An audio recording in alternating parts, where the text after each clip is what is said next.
All right, now let's get into it. Is more than a week after the federal government reversed its decision on reopening of schools for graduating students. It has now released guidelines for the resumption of various levels of schools and learning facilities in the country. The guidelines take into cognizance the possibility that the COVID-19 pandemic may not go away anytime soon, but the guidelines stop short of disclosing when schools will resume and only outlines actions, measures and requirements needed for safe reopening of schools.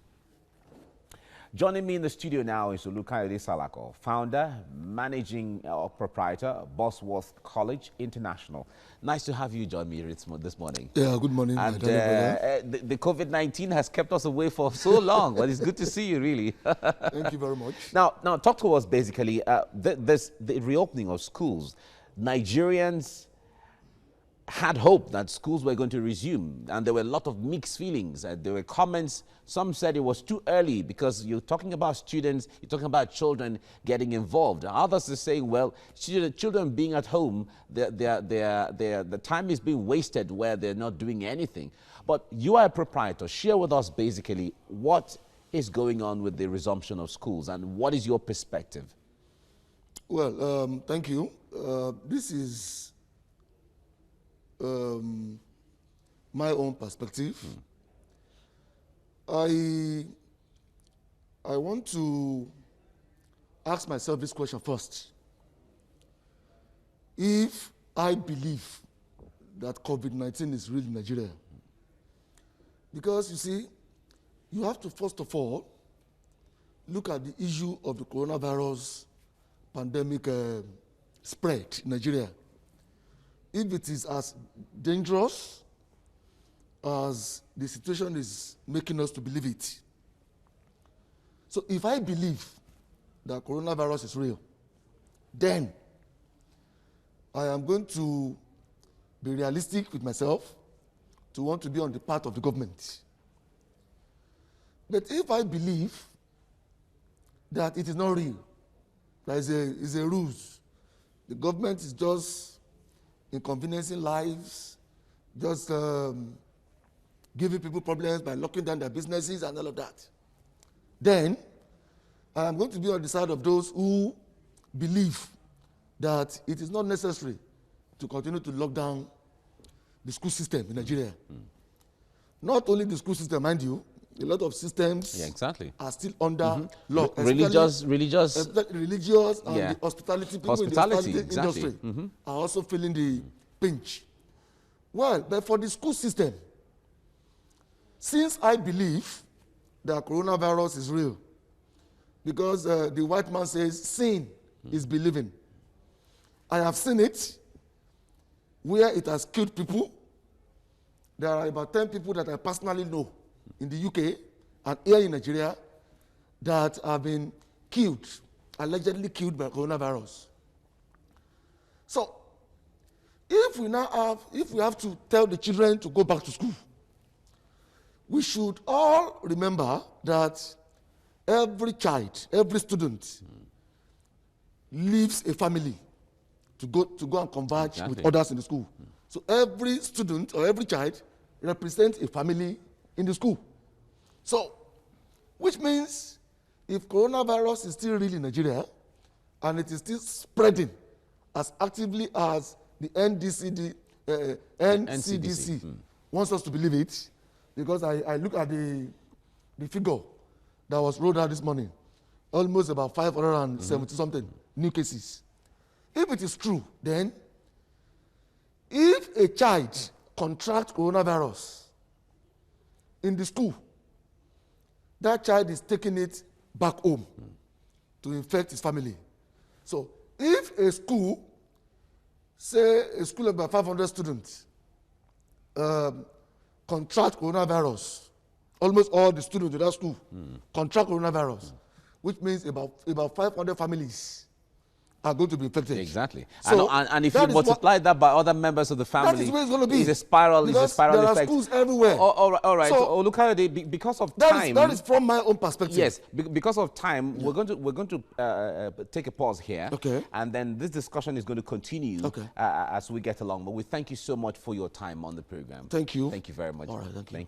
It is more than a week after the federal government reversed its decision on reopening of schools for graduating students. It has now released guidelines for the resumption of various levels of schools and learning facilities in the country. The guidelines take into cognizance the possibility that the COVID pandemic may not go away anytime soon.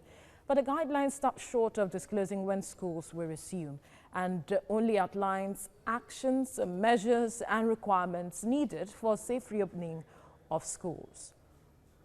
Now, joining me in the studio is Olukayode Salako, founder, managing proprietor, Bosworth College International. Good morning. Thank you for joining us on TVC Breakfast. How are you? Very well, thank you. It's good to see you here again this morning. Now, a lot of persons have been clamoring for the reopening of schools, and the government, in trying to heed to that call, has come up with guidelines, even though it did not specify when exactly schools will reopen. But when you look at the guidelines put in place, as a proprietor, would you say it is holistic enough to ensure the safety of students when they resume? Yeah, thank you. You see, guidelines could only be theoretically perfect, but in the real sense of it, in the practicality of it, it is not always as easy as that with children. Children are involved. When there was no coronavirus situation, to get the children to obey school rules, to force them to sit down in class, to concentrate, teachers do a lot of work. But now that there's coronavirus, the guidelines would have to separate the children, force them to stay apart from one another, wash their hands every minute, and all of that. This might not be as smooth as the federal government has been looking at it. So I sympathize with the federal government. I know it's a precarious situation. The federal government too wouldn't have loved to continue to lock the children at home because they know the implication. They know the negative impact it could have on the now and the future of Nigeria. You see, but as a school proprietor, I have been doing my submissions this morning on two perspectives. One, on why it is dangerous for the government to say, okay, let the school system reopen. The reason is this: every family is represented in the school by every child. So when children leave families to go and converge in the school, and they are lucky to contract coronavirus, they take it back home to their families. So that is the first perspective. Then the second perspective is, if you are saying that coronavirus, COVID-19, is not a death sentence, and we also hear people getting tested positively, positive test in the morning, they were tested positive to be positive in the morning, and in the evening, they come out to say, oh, I'm out of it, I'm now negative. So which means the signal, the information that is sending to the people in our grassroots communities is that coronavirus is not as serious as the government is making us to believe it. So, government is making us to believe, but haven't you seen evidence of persons? I have said it in my first statement that I have seen is believing. All right. I have the evidence of people I know, about 10 people I personally know, that coronavirus has killed. So, you see, the perspective is from the side of those who believe that coronavirus is real. Some Nigerians still believe it, which I'm one of them.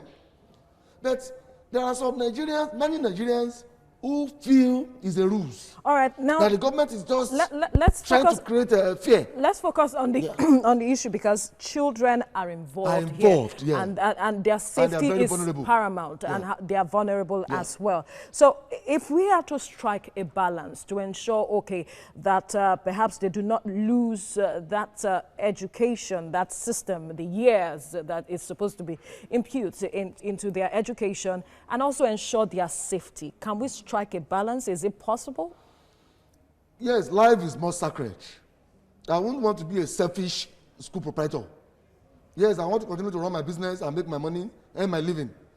But those who have been killed by coronavirus today, that are in the grave right now, if they were to choose between the two options of being at home, being locked down at home for a period of time, maybe a year or two, and being in the grave where they are, I'm sure they will choose the being locked at home, the latter option.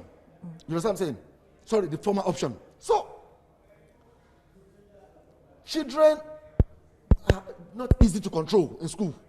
All these guidelines the federal government are putting out, the federal government themselves know that these guidelines are not going to be easy with children. So, if there must be a balance, what the federal government should do is, yes, you have said, let those who are in terminal classes, those who are preparing to write SSCE and Becker, aka Junior WAEC, those GSS3 and SS3 should go back. So let us look at the practicality of that, the workability of that. Let them go in. Let's see whether all these guidelines the federal government has put in place will work with that. So if it could work, we look at it. If we do not have more and more number of children being infected and taken back to their families, with that, you can then we could now, the federal government could now think of. All right. So let the reopening be done in batches. In batches. All right, sir. Kaide so Salako. that is where I stand. Thank you so much for your time on the program. Thank you very much. All right.